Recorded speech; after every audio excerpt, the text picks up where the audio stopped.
kitchen, and I'm excited because we have the one and only Anne Eboso. She is the founder of I was going to say Rusinga Festival.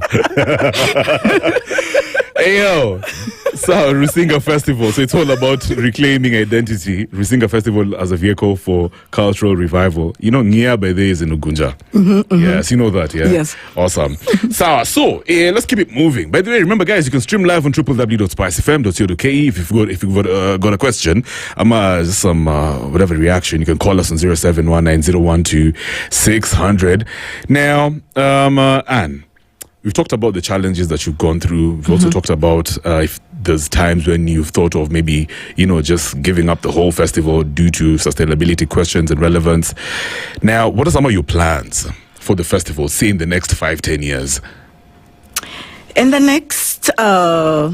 long term, let me not put a number to them, but in the long term, some of the plans that the festival has is to do a lot of research and documentation, because a lot of these materials are still missing. We have, for example, in terms of the history, there is a book by Dr. Silveri Aga, by Professor Silveri Aga. He's an historian, a Suba historian, in search of the Basuba identity. But we need more books, literature out there, so showing the history of the Basuba and how assimilation happened and some of the solution or some of the ways people are using to revitalize the language and the culture.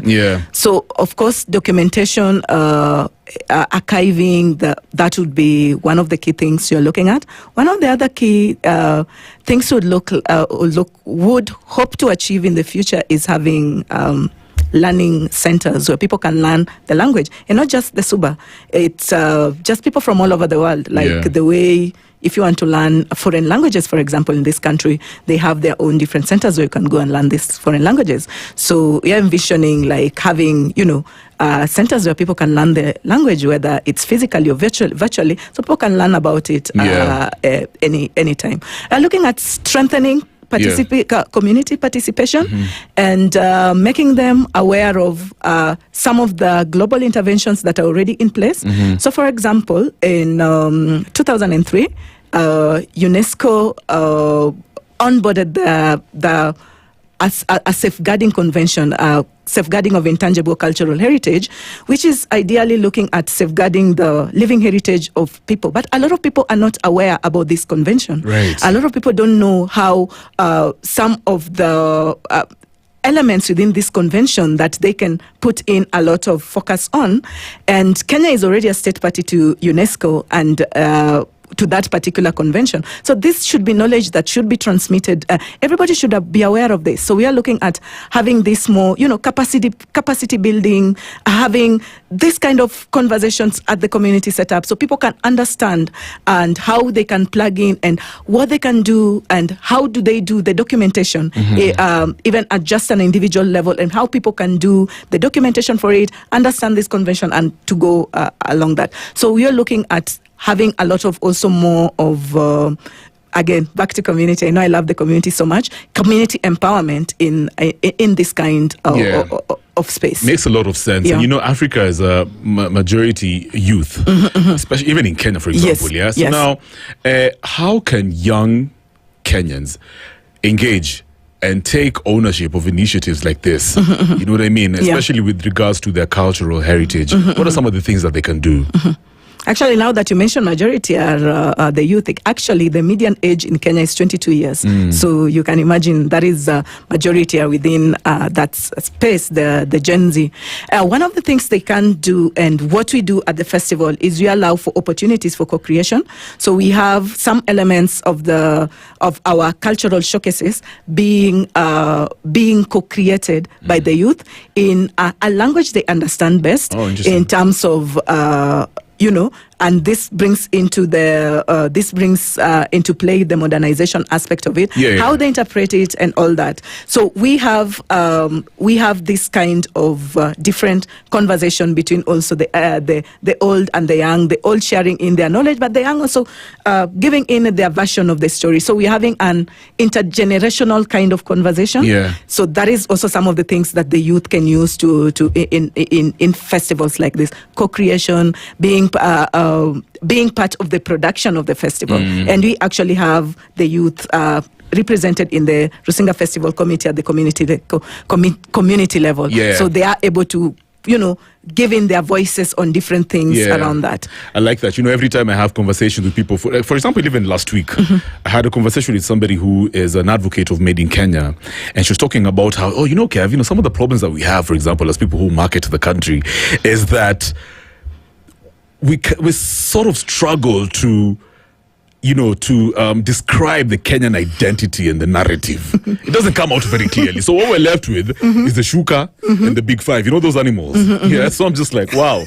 And then we have such rich cultures in Kenya. So with regards to a festival like Rusinga Festival and many other festivals that are in the country, these types of initiatives, what role do they play when it comes to, helping with the national identity of Kenya? Even before curating our national identity. Even before talking about the national identity, I love what you brought into play around, struggling with selling or packaging the different, let me not use the term selling because it's not a transactional part, but packaging the festival. For a very long time, the tourism departments were packaging wildlife in terms of, Kenya as a safari community.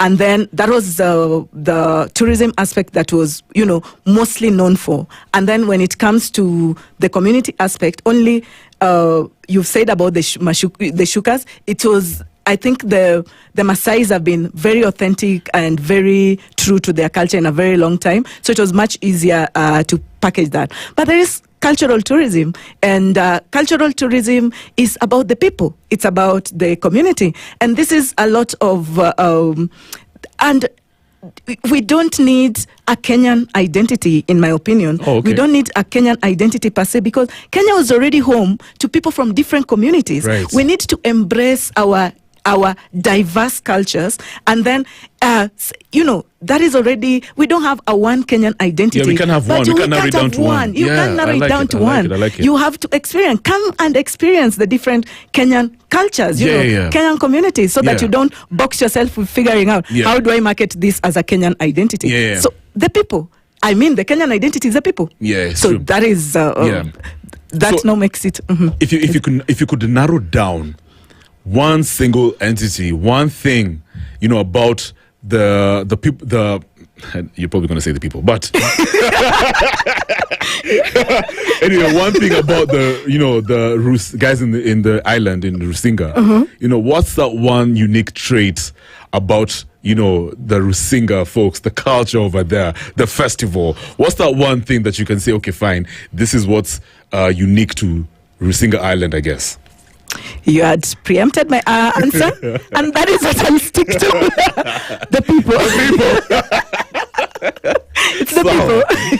You can get away with that one. Not just, and I'll also take this chance to probably just mention, Rusinga Festival is for about the Abasuba people. But the Abasuba people are not only in Rusinga Island. It's true. So there is Rusinga Island, Fangano Island, and then there is the mainlands of Gembe, Gwasi, and Kaksingri. So I'd say, unique thing about the festival, of course, the Abasuba people. Okay, let me rephrase. Because I need more details. What's the one major impact or change that's been brought about due to the Rusinga Festival within the community? And then you can be like, okay, I'm really proud of this. I think that makes more sense. So I'll talk about two. I'll talk about the tangible change, because this is noticeable by different people. The Rusinga Festival has been very instrumental in opening up the Lake region to tourism for a very long time. In terms of domestic tourism, a lot of people from Kenya are always looking towards the coastal region, and then the other parts of Kenya are not looked into. And Rusinga Festival has been that game changer for the Lake region, like literally opening up the space. Because when you tell people, when you come to the festival, we don't want you to just experience Rusinga Island alone, or the Subaland, or Mfangano, Gwasi, Gembe, Kaksingri. Okay. You can also experience the wider Lake region. Yeah. So that is a tangible change. Yeah. That is very noticeable to tourism players and different stakeholders within the tourism sector. That is very noticeable in terms of that. And over the years, we've had so many hotels coming up, and that is a plus because you are getting people getting jobs, and then there's economic empowerment to the community. Yeah. And a change that I'm proud of that is intangible is one. For a very long time, we had there was no discussion around being Subaness or being Suba, because a lot of time people would talk about Luo Abasuba as one, or talk about the Abasuba identifying themselves as Luos. So a lot of the time it was much easier to say, they are Luos, and majority of them, because even when I first got to the island, a lot of people were identifying themselves as Luos. But now we get a lot of people identifying themselves as Subas, and you'll go to even the social media profiles of different people. They say they're Sudanese, even if they don't speak the language. Sudanese are like that. They will still identify like they're Suba. And now there can be discussions around it. And I saw recently on X, there was conversation around Suba, Luo Basuba. And you could see a lot of people still don't know. There are a section of people who still don't know. And there's a section of people who are still saying, but this exists. There is, Suba is a standalone. There is even a festival that, promotes and talks about this particular culture. Yeah. So that is kind of putting it in terms of this conversation, putting Suba in kind of the national conversation around cultural heritage. The other thing that I'm proud of is the Bomas of Kenya. For a very long time, Bomas of Kenya is the government body that is mandated in producing cultural performances from across the countries, different parts of the country. And there was no Suba. Suba was not one of the communities that Bomas had worked on. But because of the festival, there was a research that took place for 3 years. And then finally, Bomas came up with a Suba dance. So trying just to recreate that and having, community participating, people talking about this dance to them, having that. And the dance is actually available on our social media platform. It's been shared. We've shared it a lot. So that was also a moment of, getting in the government. When you say dance, you mean it like a specific dance? A specific dance, Suba dance. Yes, a specific dance unique to the Suba. Yeah. Yes. So a specific dance. And this dance was highlighting the migration pattern from Uganda coming back to settling into the present-day Homa Bay County. So it is a specific, a dance that you can see, a dance that can be performed in weddings, a dance that can be there. But now you're talking about also the government getting involved in, there is this community that already is doing, how can we help? And, especially the research documentation of it. So because Bomas does a lot of performances, so it was much easier for them to think around performances. Yeah. And then the final thing is we have a Basuba pictorial exhibition that was done by the National Museums of Kenya. And this is also some of the very images, the first images that were used in the exhibition were images drawn from Rusinga Festival. Because when the National Museums of Kenya was trying to recreate this, this work of art, they needed images that could show okay, so the Subas, what are some of the cultural activities that were available at that particular time? And then they realized Rusinga Festival is already doing this. So can their images, that have been documented, be part of the pictorial exhibition? So when you go to the you see this pictorial exhibition, you'll see a lot of Rusinga Festival also in that, trying just to put in there are things that the community is doing to revive the culture. So we're already in this space, and this is also being documented. So those are some of the proud moments, both tangible and intangible. Yeah. So what's the population of the folks at the island? Rusinga Island has a population of about 30,000 people. Oh, okay. That's nice. That's nice. Hey, baby, before I ask you the final question, one thing about, because I was raised in Blue Nyanza, in a place called Kisian. But my mom is from Gem Akala.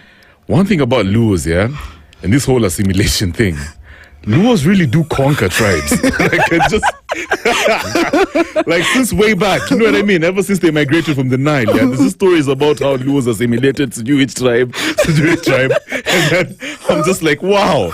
Anyway, it's these stories are amazing to me. So now, final question, and this is almost motivational, but also I know it could be a concern to many young Kenyans. What is your message to folks out there who feel like they're disconnected from their cultural roots, you know, but they're also trying to reconnect? What would you tell them? I'll start with I'll be a little bit selfish and say the first step.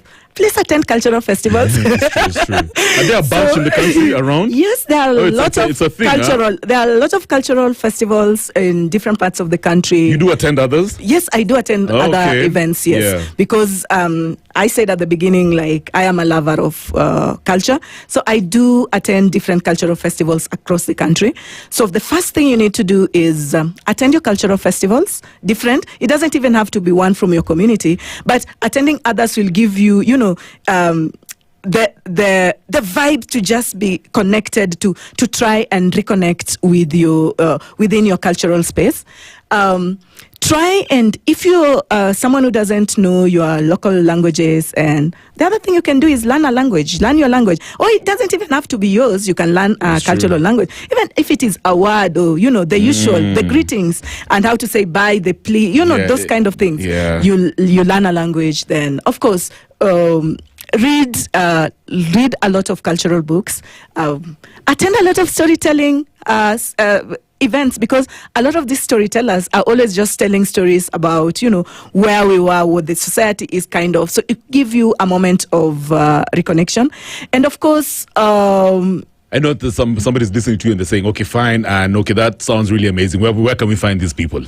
Aside from the festival, you know, where can we get the books? Where would you where would you recommend them to actually access these resources?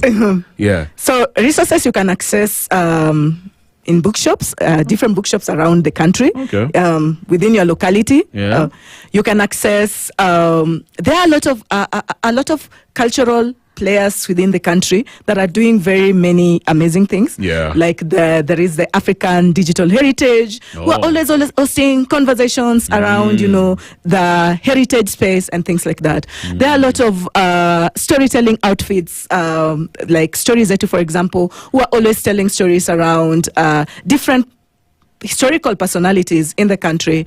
And I have seen, like, in next year they've done one for Tom Mboya, for example, who is a son of Rusinga Island. But then there are there is the Tom Mboya mausoleum in Rusinga Island. You know, I saw on your social media an aerial view of the mausoleum. So I got to visit that place. So you gotta be, so there is we are having people doing that. A lot of writers who are writing different things. They're writing different cultural experiences in their books. So you can start reading those books, and they're all over social media. There are a lot of book readings in the country you can attend.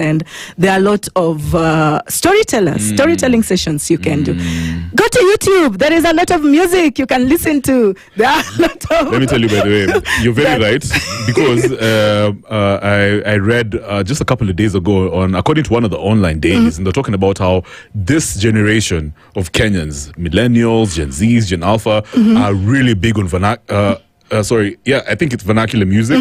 You know, like suddenly the Prince Indas, the Mugidis are really topping the charts. So there's a genuine interest when it comes to, you know, that kind of, you know, the whole vibe, especially music, and just people trying to reconnect with their cultural roots using art.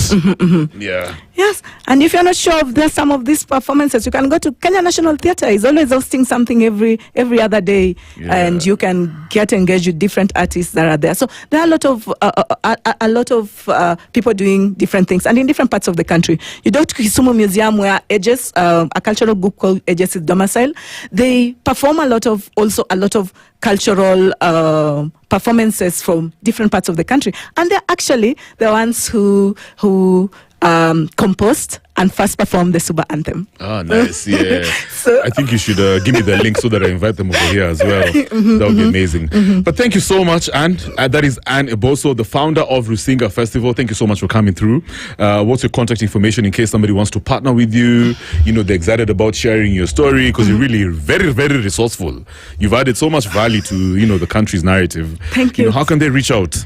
Thank you so much. We are available in almost, Rusinga Festival is available in almost all social media platforms. So at Rusinga Festival, whether it's X, Facebook, and we're very active on social media. So in terms of, you know, just reaching out to us, it's very much easy. We have Rusinga Festival, we have 2 email addresses, so info@rusingafestival.co.ke and rusingafestival@gmail.com. So you can reach us through that, and we'll definitely be happy to, you know, welcome as many supporters, fans, as many as possible. And most importantly, don't forget to come to the festival. Please, please, please come. Show us support, show us your love. Come to Rusinga Festival on 18th and 19th December.